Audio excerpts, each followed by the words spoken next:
Sejam todos bem-vindos, sejam todas bem-vindas ao episódio 6 do Lições de Casa. Educação, família e conversas que importam.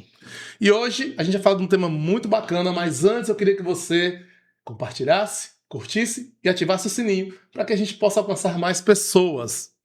Porque o tema de hoje é fundamental. A gente tem vivido na escola grandes problemas em função dos pais não entenderem esse tema, não é isso, Michele?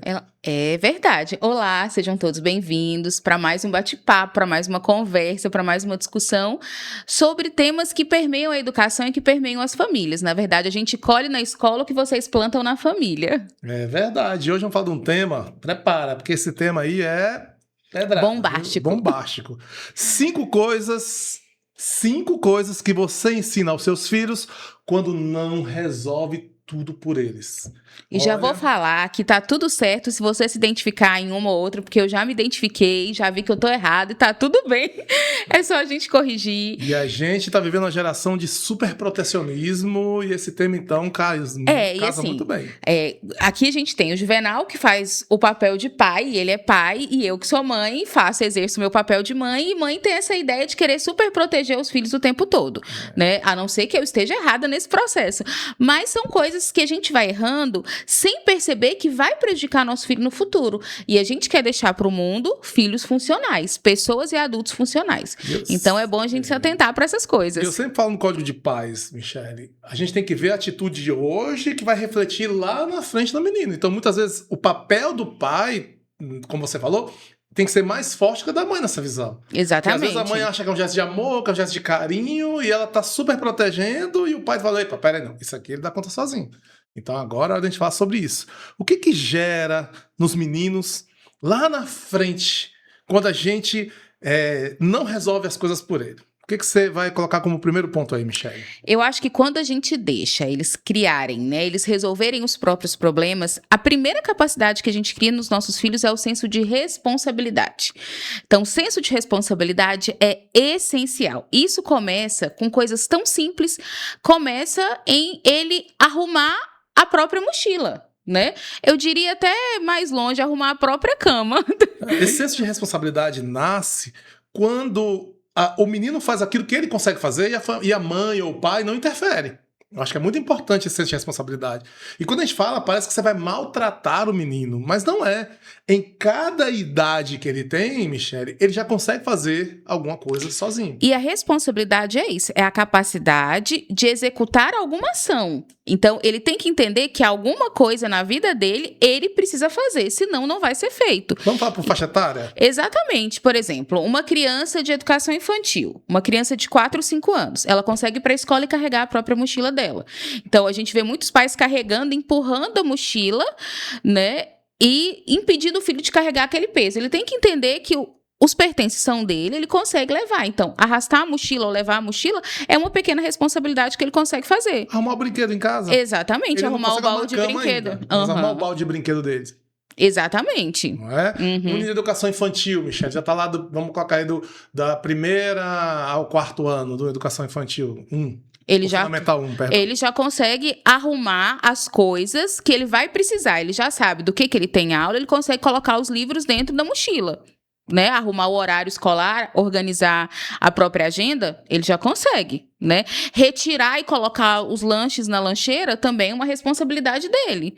O dia do brinquedo, ele Exatamente. sabe que tem que levar o brinquedo, por exemplo. Ele esqueceu de levar o brinquedo. Assumir os combinados, ele já consegue assumir os combinados. A gente não combinou que hoje seria um dia que você faria isso, né? Ele já consegue entender o horário que ele pode ficar na tela é só 1 hora, então vamos lá, que tem hora de dormir, que tem hora de acordar. São responsabilidades dele, então são coisas que ele consegue fazer. Se você não faz tudo por ele, ele vai começar a assumir esses pequenos atos. E de Fundamental 2? O que você acha que de Fundamental 2 já consegue resolver sozinho? Problemas na coordenação, ele já consegue. Não veio a nota certa numa prova, ele consegue ir até a coordenação, ele consegue ir até a secretaria, né? O principal, ele consegue comer e levar a comida dele pra dentro, o prato pra cantina, ou lavar a própria louça que ele sujou. Arrumar a cama. Arrumar a cama eles já conseguem. Não esquecer material. Hoje tem futebol, esqueci minha chuteira. Pai, traz minha chuteira. Lembrar da chuteira dele é responsabilidade dele. Lembrar da calça legging pro vôlei é responsabilidade da filha. Então são coisas que ela já consegue fazer. E o problema é que aí o pai vai levar a chuteira pro filho que esqueceu da educação física. Tira a responsabilidade do filho. Tem pais que vão na escola umas 5 vezes só pra levar coisas que os filhos esqueceram. Tem hora que o pai tem que falar, olha, vem cá, você esqueceu, você não vai jogar. Ponto. É assim que cria a responsabilidade. Então é importante a gente falar também, como é que eu crio essa responsabilidade? Não fazendo por ele. Exatamente. Se responsabilidade. Ele esqueceu, responsabilidade dele. E responsabilidade é isso, é você assumir coisas que só você pode fazer. E o pai pode delegar isso pro filho. Então, quando você não resolve, a primeira coisa que você consegue criar no seu filho é senso de responsabilidade. Ele vai levar isso pra vida toda. E o mundo vai agradecer uma pessoa com senso de responsabilidade. E eu fico, assim, às vezes a gente toma alguns exemplos aqui da nossa própria escola, porque é interessante um exemplo. A gente teve situações aqui já no ensino médio de meninos que o pai vem questionar a nota da prova no ensino médio. Então você fala, que tipo, isso já assim, segundo ano do ensino médio, com 16, 17 anos. Aí a pergunta é, que responsabilidade esse pai está dando para o filho ou para a filha quando ele sair da escola? Quando chegar na Universidade Federal, porque o sonho desses pais, na maioria, é a Universidade Federal, fazer USP, Unicamp. Quem vai ser o tio ou a tia que vai receber um pai ou uma mãe para ver a nota da prova? E isso interfere em outra competência que a gente vai falar já também. Pronto, quando ele não se acha capaz de resolver as coisas. Então, a primeira coisa que você cria no seu filho, quando você não faz por ele, anota aí. Responsabilidade. Responsabilidade, importantíssimo. Vai lá, Michele, o que você acha que é o segundo tópico? Segunda coisa, quando o filho aprende a lidar com as frustrações, né? Então, o segundo tópico, a segunda coisa é tolerância às frustrações. Então, quando você não resolve tudo pelo seu filho, ele fica tolerante às frustrações. É como se a gente desse uma vacina. Tá tudo bem, o mundo não vai girar em torno do seu umbigo e você vai sobreviver a isso, filho. Isso aí é muito importante. A gente tem visto essa falta de saber lidar com a frustração por parte dos meninos. E quando ele vai resolver o problema por ele mesmo, ele vai entender, não é pra mim, então tudo bem. Exemplo, não foi escolhido pro time da escola. Vamos supor que a escola tem que ter 10 uma meninos seleção, no time, tem uma seleção, eu tenho 10 meninos que eu posso colocar e eu tinha 60 meninos pra colocar nesse time. Só 10 vão entrar. Então o pai tem que entender, o filho tem que entender, olha, você não passou, tá tudo bem. Isso é tão gritante que até as festas de escola estão ficando chatas, porque sempre tem aqueles pais que querem que os filhos fiquem em primeiro, que os filhos não podem ficar na segunda fila, né? Isso é muito sério. As crianças hoje têm uma intolerância baixíssima ao não, à frustração. Gente, perder um jogo é o fim do mundo. A gente tá cansado de ver as crianças com joguinhos eletrônicos que perdem e o mundo vai acabar. Então, o perder jogo é importante. Não deixe seu filho ganhar o jogo quando ele tá jogando com você.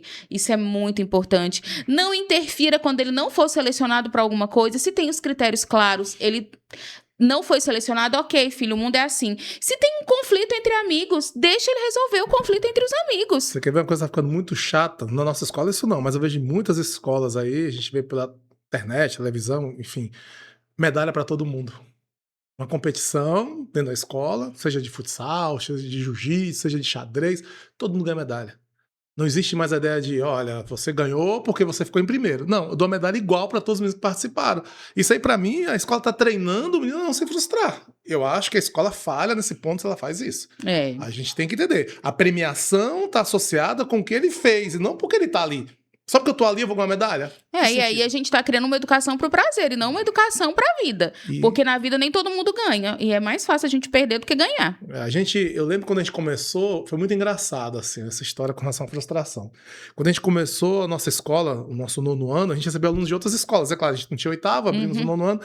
E a quantidade de alunos que vieram de outra escola com nota 10 de outras escolas, chegou aqui e encontrou uma dificuldade. Meninos que choravam porque não tirou 10 na prova. Como se fosse 10 uma coisa natural. E não é. É mérito, é o que você estudou, é o que você acumulou de conhecimento. Tá tudo ali envolvido. E os meninos choravam. Inclusive meninas, principalmente. Eu lembro muito das meninas, inclusive, que choravam porque, nossa, não tirei 10. Tirou 9, por exemplo. 9, 8,5 e chorava. Isso a gente educa os filhos desde pequenininhos. Quando ele recebe aquela nota 7, 8, lá no primeiro ano, no segundo ano, que é quando começam a ter as provas, ter essas notas. Filho, tá tudo bem não ser 10 em tudo. Então, você trabalhe para que você seja 10 em tudo.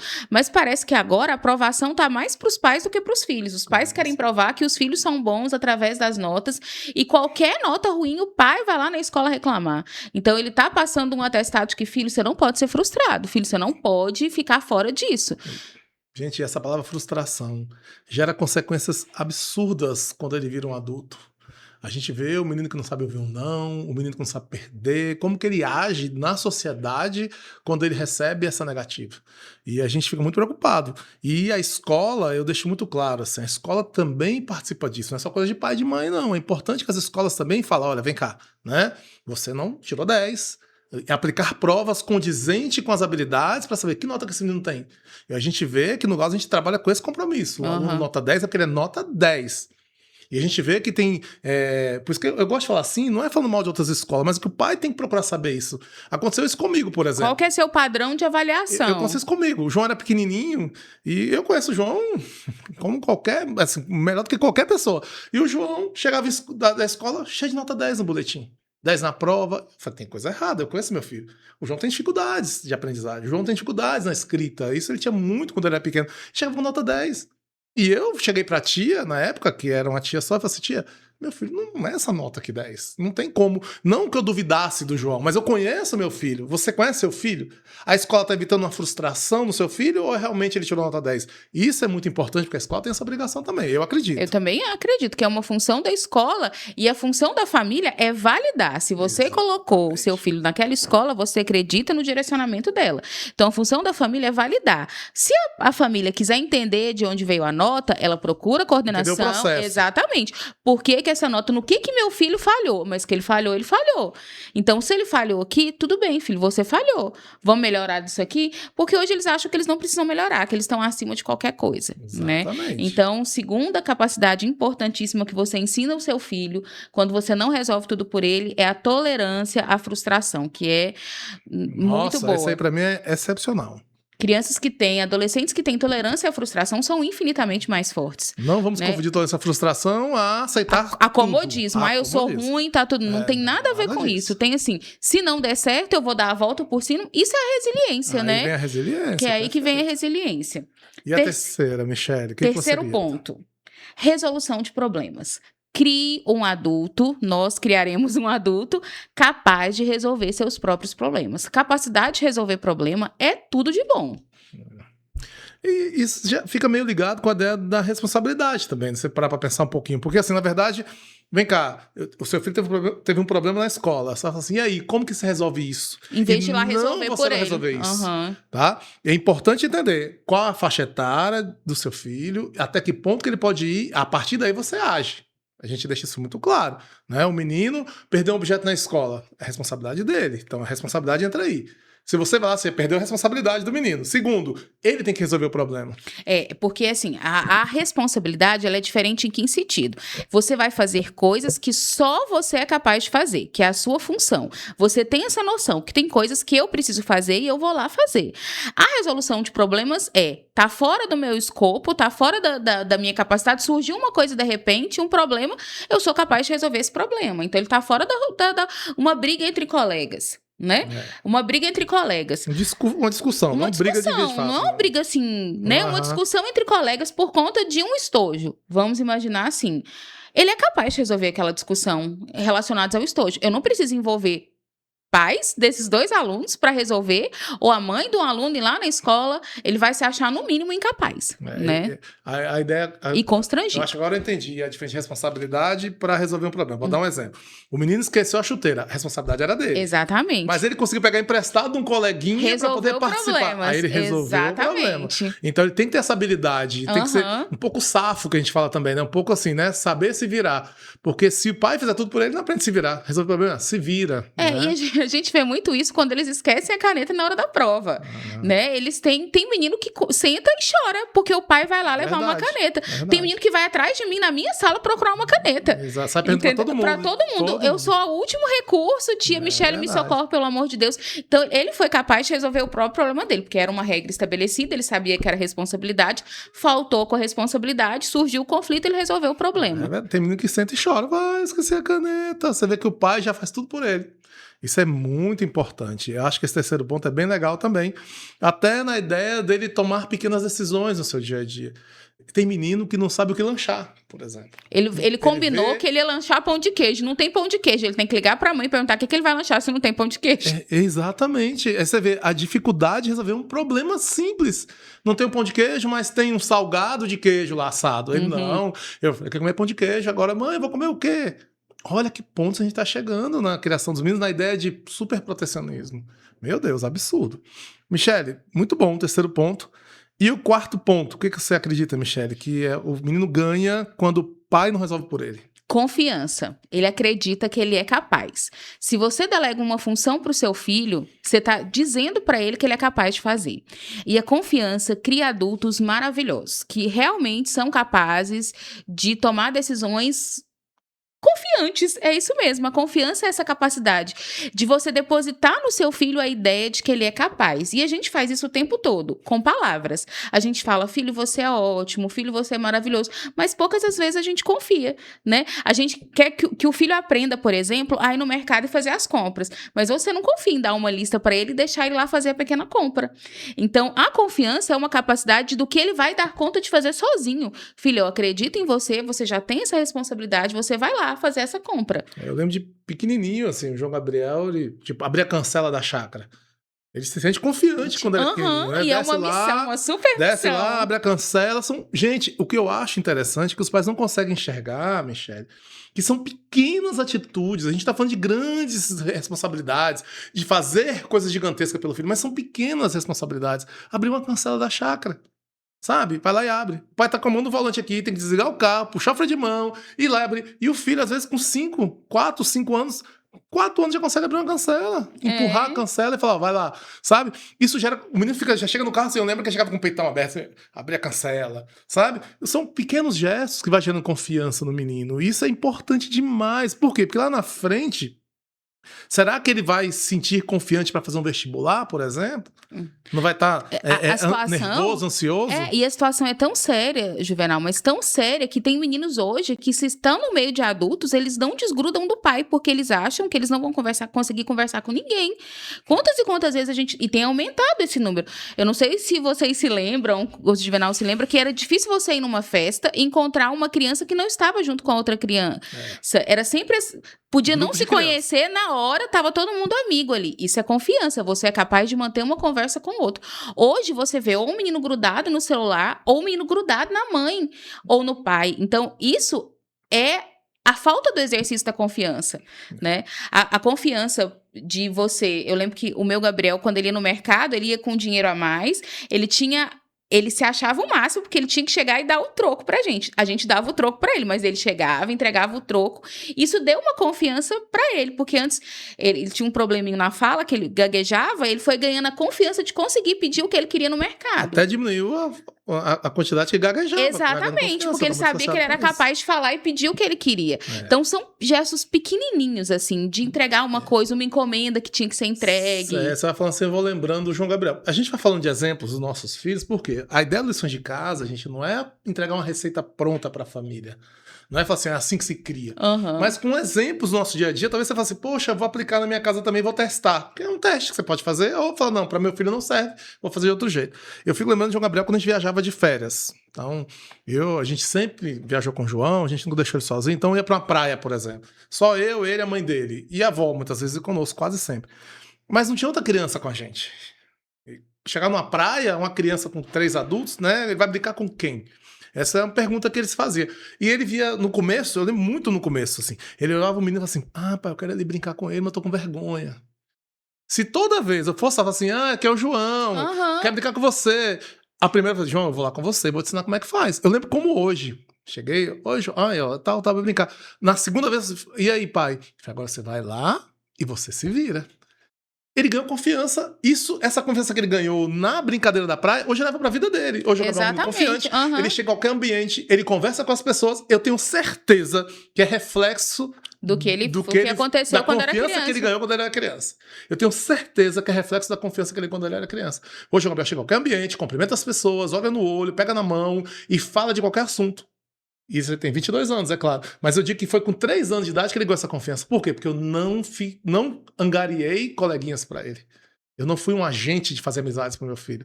E os pais hoje em dia têm muito disso, né? Eu tô com vergonha. Então, olha, brinca com meu filho aqui. Vira até, às vezes, uma coerção mesmo às outras crianças, porque precisam gostar do filho da pessoa. Isso tá muito estranho. Como eu sempre falo, reflete lá na frente.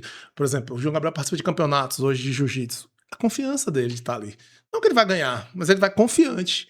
Tudo isso está associado porque eu não fiz por ele. Ele perdeu quando ele era faixa branca, ele apanhou várias vezes e ele ganhou confiança, porque ninguém fala assim, deixa meu filho ganhar. Porque você sabe que tem mãe que faz isso. Tem, com certeza. Deixa meu filho ganhar, pega na mão lá. Já aconteceu na minha chácara, inclusive a gente levava visitas lá e a Helena pequenininha, eu lembro como hoje uma brincadeira que tinha um peixinho lá de pescar, ficava abrindo a boquinha, tinha que botar um anzol, e a Helena ganhando, a mãe do outro coleguinha falou assim, ele que vai ganhar aqui agora e tal, sabe? Que confiança que esse menino tem no futuro? Então, a mãe fez pelo filho até a brincadeira. É absurdo isso, mas é verdade. A capacidade, ele acreditar que ele é capaz de fazer pequenas coisas. E a gente vai para o quinto ponto. Que o quinto ponto é super importante, que é a autonomia, que é o que a gente espera que os meninos sejam. Eu acho que é o resultado final mesmo. É o resultado final, porque responsabilidade é o que ele precisa fazer. E que é dele, é ele que precisa fazer. A confiança é ele acreditar que ele é capaz de fazer coisas. E a autonomia é ele fazer o que ele acredita que ele precisa fazer e fazer bem feito, né? E fazer sozinho, sem alguém ter que ir lá e conduzir, direcionar. Óbvio que a autonomia também está muito ligada à idade que ele tem. Ele não pode ter autonomia de pegar o celular e mexer no que ele quer, mas obviamente. Cada ato está associado com a faixa etária do filho. O seu filho tem autonomia para quê com 3 anos de idade? O seu filho tem autonomia para quê com 10 anos de idade? Não é? Exatamente. Eu lembro, por exemplo, assim, não sei nem dizer muito bem como foi minha criação. A gente, sei lá, parece que antigamente a gente não ficava muito vidrado nisso, porque a gente era o filho. Mas a gente não tinha responsabilidade. Mas eu lembro muito assim, poxa, eu lembro que eu fui na UNB quando eu passei e eu fui fazer minha matrícula, eu levei meus documentos, eu fiz tudo sozinho. Eu vejo pais tendo que ir na faculdade particular, botar o filho no carro e ir lá, fazer a matrícula, escolher as matérias. Quer dizer... Olhar a grade de horário. Isso com 18 anos. E é muito importante, gente, as famílias entenderem, o que eu falei agora há pouco. Toda essa responsabilidade, confiança, autonomia, não nasce aos 18. Ela nasce quando ele é pequenininho. São pequenos gestos que vão transformando o seu filho no homem ou sua filha na mulher que ela vai ser. Eu postei lá no Código de Paz, por exemplo, um vídeo essa semana passada, foi essa semana, do menino atravessando um obstáculo que o pai já tinha atravessado. Aquele menino ganhou uma confiança absurda. Absurda. Porque ele fez o que tinha que ter sido feito, sem o pai ajudar. E a autonomia? Que agora ele fala, não, agora não preciso de você mais não. Agora eu vou lá e faço. Uhum. Então é muito importante. E o pior de tudo, a autonomia eu acho legal falar, que quem paga são os pais. Porque se ele fica fazendo pelo filho lá na frente, tudo eu tenho que fazer por você. Eu tenho que te levar para outro lugar, eu tenho que te buscar para outro lugar. Você não levanta se eu não te acordar. Você não vai para a escola se eu não colocar a roupa. E quem gerou isso tudo? Exatamente. Aí a gente reclama de algo que nós mesmos criamos, né? Eu acho interessante isso que a gente está falando desses 5 pontos, que os pais que colhem a dificuldade no futuro. Um menino que não tem responsabilidade, um menino que não tem confiança, que não tem autonomia, só quem paga foi o pai que criou. Por isso que é muito importante os pais entenderem. O que você faz hoje, você colhe lá na frente, como qualquer coisa da vida, inclusive a criação dos filhos. Se você não mostrar para os seus filhos que ele tem que fazer, você vai fazer a vida toda por ele. E aí vem a geração neném, que nem trabalha, nem estuda para não sair da casa do pai, porque é cômodo. E assim, o intuito da nossa conversa e desses apontamentos é justamente esse, assim, é elucidar para vocês, porque a gente, dentro da nossa casa, às vezes não consegue enxergar algumas coisas. E quem tá de fora, como a escola sempre tá de fora, a gente tem essa visão diferente, porque às vezes nossa visão fica embaçada pelo amor e a gente não sabe bem o caminho que vai seguir, né? Então, quando vem alguém e fala assim, olha, vamos nos juntar para criar uma geração diferente, esse não é esse intuito, não é dizer que você tá certo ou que você tá errado, mas que algumas ações estão gerando consequências nas gerações futuras. E essa geração que nós estamos vendo. Nessa geração que a gente tanto reclama quando vai contratar para um emprego, quando vai ter que lidar com qualquer coisa que a gente reclama que se deprime muito fácil, que não tem capacidade de correr atrás. Sempre a gente está recebendo pais que falam isso. Meu filho não tem capacidade de fazer as coisas sozinho. Se eu não fizer por eles, nada é feito. Mas é porque a gente não se atentou que nós construímos esses comportamentos. E uma fala que a gente usou na reunião de pais, eu gosto de lembrar também, que eu falo assim, ó, dificulta a vida do seu filho. Sabe? Quando eu falo dificultar a vida do seu filho, não é transformar a vida do seu filho numa coisa ruim, mas é você deixar que ele faça tudo o que ele tem capacidade de fazer. Isso já é dificultar a vida do filho. Eu vejo muitos pais, por exemplo, que na nossa escola que é integral, corre e vem lá do outro extremo da cidade para poder trazer o filho e vem na hora do almoço buscar e volta correndo, depois volta para deixar novamente com um esforço absurdo, quando ele podia dar uma marmitinha para ele esquentar no micro-ondas. Mas não, o pai abre mão do conforto dele, o pai abre mão de poder comer com tranquilidade. Às vezes o pai tem 1 hora de almoço e faz isso tudo em 1 hora de almoço para poder levar o filho em casa. Dificulta a vida do seu filho. Dificultar não é fazer coisa ruim, mas se ele trouxer uma marmita, será que isso vai ser tão ruim pro seu filho? E se seu filho aprender a pegar um ônibus, quando ele já tem idade para pegar um ônibus? Por exemplo, no ensino médio, 2º, 3º ano. Eu vi uma mãe aqui um dia reclamando. Essa menina tem que levar e buscar a menina no 2º ano do ensino médio, 17 anos. O ônibus passa na porta da casa. E aí a gente tem alunos do fundamental que pegam ônibus, Não que é? vão de ônibus e Inclusive, voltam de ônibus. aqui eu achei bonitinho, porque tem alguns aqui que os pais botaram depois dessa reunião. Eu falei assim, pô, já pode pegar ônibus, por que não pega um ônibus? E às vezes pegar o ônibus é interessante. Eu vejo esses meninos que eu conheço, que pegam ônibus, que eu conheço os pais. Não é porque o pai não pode trazer. O pai fala assim, não, é porque você vai aprender a andar de ônibus. Sabe? E isso é trazer responsabilidade para o filho. O pai deixa de fazer pelo filho o que o filho tem que fazer. Porque o dia que o pai abre mão do pai, o dia que a mãe abre mão da mãe para fazer aquilo que o filho pode fazer, ele tá querendo um monstrinho. Tá querendo um monstrinho. Na melhor das intenções, mas a gente não tá criando pessoas funcionais. Porque ninguém abre mão se não é pelo amor. A intenção do pai e da mãe é maravilhosa. Maravilhosa. Mas até que ponto que ele tá formando um filho que vai ser um homem lá no futuro? Não é isso? E é essa a ideia. Eu gostei dos 5. Vamos só revisar quais são os 5 pontos, Michele. As 5 coisas que você ensina pro seu filho quando você não faz por ele. Fala aí pros pais aí pra gente finalizar. Ponto 1, responsabilidade. Noção de responsabilidade. Ponto 2, tolerância à frustração. A gente ensina a eles que o mundo não gira em torno do umbigo e que nem sempre eles vão ser os ganhadores do jogo. 3, resolução de problemas, que é a capacidade que ele tem de se virar na vida, né? E eles vão se virando aos pouquinhos, né? Eles são capazes de resolver pequenos conflitos dentro da faixa etária deles. 4º ponto, confiança, que é a capacidade que ele tem de acreditar que ele é capaz de resolver pequenas coisas. E o 5º, que é o fechamento, que é a autonomia, que é a capacidade de tomar suas decisões dentro de um certo limite, sozinhos, né? Decisões que vão gerar ações, consequências, ônus e bônus. E aí nós vamos encerrar e vou deixar uma pergunta para os pais e para as mães que estão acompanhando o nosso podcast. O que você ainda faz pelo seu filho que ele poderia estar fazendo sozinho? Isso é muito importante. Fica essa perguntinha, essa reflexão.